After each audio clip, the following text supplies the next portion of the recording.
Time नजर news में आपका स्वागत है। मैं हूं निखिला निगम और पेश है अब तक के मुख्य समाचार।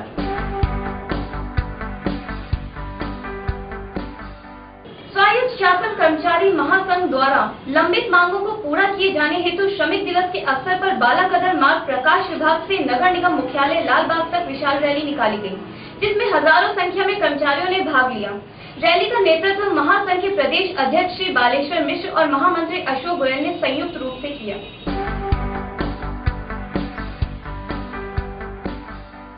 शहरी गरीबों को सामाजिक सुरक्षा उपलब्ध कराने के संबंध में शहरी गरीब संघर्ष मोर्चा, दिहाड़ी मजदूर संगठन व अन्य संबद्ध संगठनों ने संयुक्त धरने का आयोजन किया, जिसमें सैकड़ों मजदूरों व कर्मचारियों ने भाग लिया।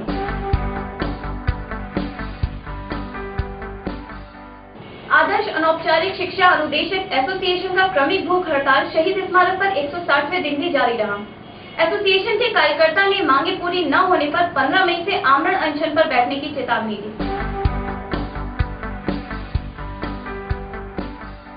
राज्य कर्मचारी संयुक्त परिषद के तत्वाधान में श्रम दिवस को चेतावनी दिवस के रूप में एक धरना कर मुख्यमंत्री को ज्ञापन भेजा, जिसमें कर्मचारियों के वेतन संबंधित मांगों को महत्व दिया गया है। उत्तर प्रदेश वैकल्पिक शिक्षा आचार्य अनुदेशक एसोसिएशन द्वारा प्रदेश अध्यक्ष जगदम्बा सिंह के नेतृत्व में शहीद स्मारक पर प्राथमिक विद्यालय में पूर्ण समायोजन की मांग को लेकर एक दिवसीय धरने का आयोजन किया गया, जिसमें मांगों के संबंध में माननीय मुख्यमंत्री को एक ज्ञापन भी दिया गया, जिसमें 8 सूत्रीय मांगों को रखा गया।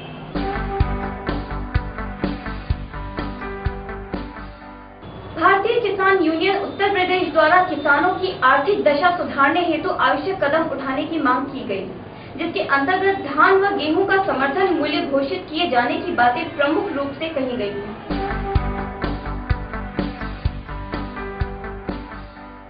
हथवापुर निवासी बिंदु शंकर नाम की महिला अपने पति द्वारा उत्पीड़न की शिकार हुई। उसके पति नारायण शंकर द्वारा शक के चलते लहूलुहान हो गई। पति पत्नी के इस झगड़े से एक बार फिर महिलाओं के अस्तित्व पर सवालिया निशान लग गया।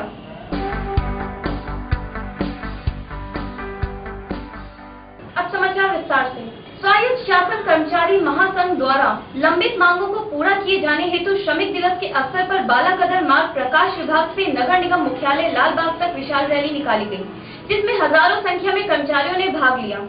रैली का नेतृत्व महासंघ के प्रदेश अध्यक्ष श्री बालेश्वर मिश्र और महामंत्री अशोक गोयल ने संयुक्त रूप से किया। राज्य कर्मचारी संयुक्त परिषद उत्तर प्रदेश के आह्वान पर प्रदेश के राज्य कर्मचारियों ने श्रम दिवस को चेतावनी दिवस के रूप में एक धरना आयोजित किया।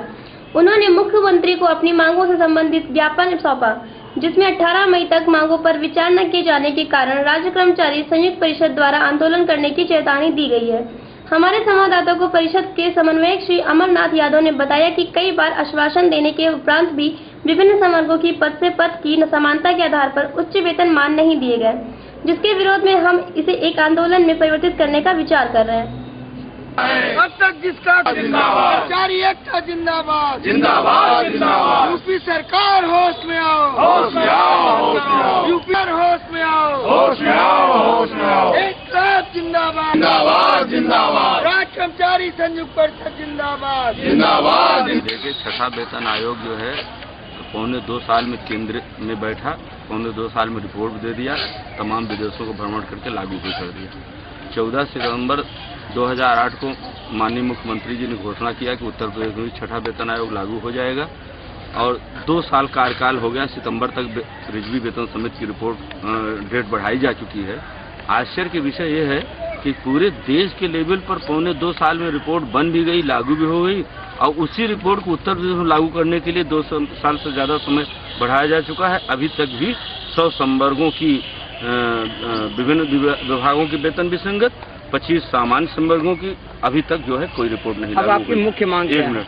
और उसके साथ ही साथ जो है मकान किराए भत्ते के लिए IAS IPS के लिए उत्तर प्रदेश के नगरों को 2 भागों में बांटा गया है और हमारे हम तृतीय श्रेणी चतुर्थ श्रेणी कर्मचारियों के लिए 3 भागों में बांटा गया है, जबकि यह वर्गीकरण जनसंख्या के आधार पर होता है और उत्तर प्रदेश सरकार 1999 में स्वीकार कर चुकी है कि भारत सरकार का ही वर्गीकरण प्रदेश में लागू होगा।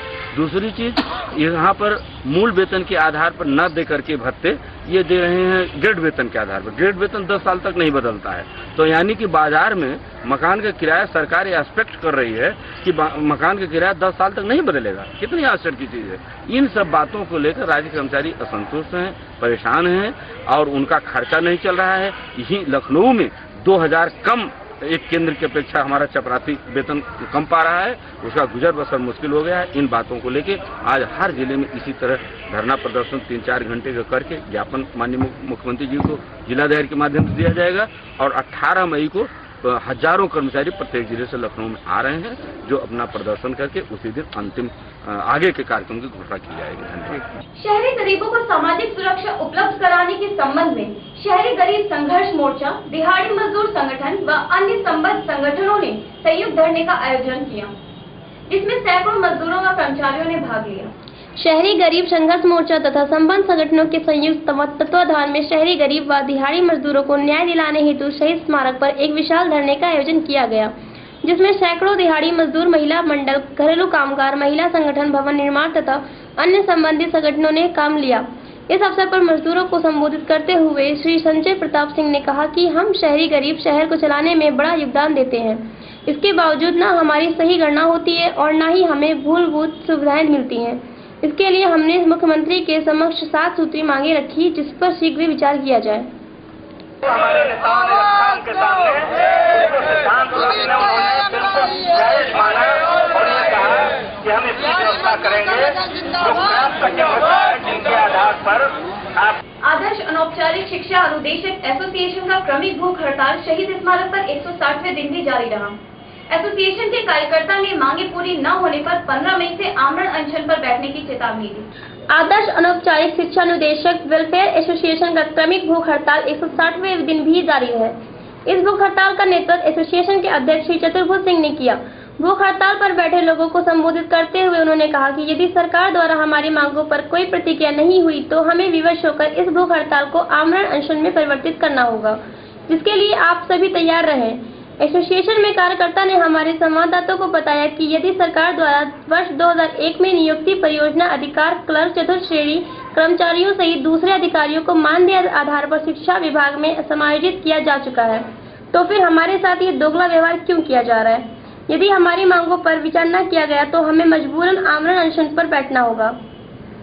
सर, हम अनौपचारिक शिक्षा अनुदेशक परिवेशक की संपूर्ण समायोजन की मांग को लेकर के आज 160वां दिन है जो भूख हड़ताल हमारी जारी है। आज का जो आपका प्रोग्राम है, इसका मुख्य उद्देश्य क्या है? जैसे 160 दिन बीत चुके हैं, आगामी तिथियों में आप किस तरह का आंदोलन करेंगे और क्या आपकी रणनीति रहेगी? अगर जिस तरह से झूठे वायदे, कोरा आश्वासन हमें दिया जा रहा है, अगर इस आश्वासन को सही मायने में नहीं बदला जाता है तो हम 15 मई से आमरण अनशन में परिवर्तन कर देंगे और इस पर करने के बाद माननीय मुख्यमंत्री जी को ये हम दिखा देंगे कि वास्तव में अनौपचारिक शिक्षा परिवेशक में कितनी मजबूती है, कितनी एकता है। प्रशासनिक अधिकारियों की जो आपकी बातों को अनदेखा कर रहे हैं, सुनने के बाद में 160 दिनों से लंबित मांगे हैं आपकी और उनके कानों पे जूम नहीं रहेगा, इस पर आपका क्या कहना है? माननीय शिक्षा मंत्री, माननीय शिक्षा निदेशक, शिक्षा सचिव, इन लोगों से जब वार्ता हुई, हम 5 लोगों की वार्ता इन्होंने बुलाई और बैठ के बातचीत की और इन्होंने आश्वासन दिया कि 1 हफ्ते के अंदर हम आपकी इस मांग को स्वीकार करेंगे। वार्ता होते हुए हमने इनको बताया कि आपने मानवीय आधार पर परियोजना अधिकारी, परियोजना क्लर्क एवं चपरासी को मानवीय आधार पर समायोजन किया जा चुका है और आप कर चुके हैं। हम आपसे ये मांग करते हैं कि उसी आधार पर हमको ध्यान में रखते हुए अनौपचारिक शिक्षा के अनुदेशक और परिवेशों को पूर्ण समायोजन किया जाए। क्राइम नगर में खबरों का सिलसिला जारी रहेगा। मिलते हैं एक छोटे से ब्रेक के बाद। Orchid florist, sunflower anywhere in the world. We have lots of range of fresh flowers like Cherbera, lilies, rose, anthurium are bird of paradise. We deal in fresh flower delivery and decoration also. So contact us at Tusi Theatre Complex, Hazratganj, Lucknow. Phone number 0522 223029 and mobile number 9839361095 or 9839809706.